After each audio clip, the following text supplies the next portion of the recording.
السلام عليكم ورحمة الله وبركاته. walaalayaalow bal labada tan fiideo aynu si fiican u daawano oo aragtaa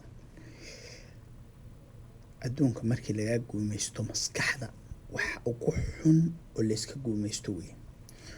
guumaysi hadduu caadi ku guumaysto waxa laga yaabaa halgan dheer inaa gashid inaa mataqaana iska celisid lagu dilo dad fara badan laga hadlaayo hadhowto xorriyad ah heshid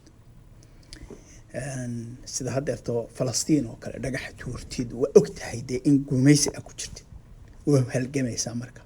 laakiin haddii aadan ogeyn inaa mataqaana guumaysi ku jirtid waxa ugu xun weey. hadda waa aragtaa Afrikaanka maskaxda laga guumaystaa dadka kana maskax bay dhisan yihiin dhalinyaradoodii baa la dhisayaa maskaxda loo dhisayaa waa aragtaa oo waxay ku fakarayaan inay heer gaaraan horumar gaaraan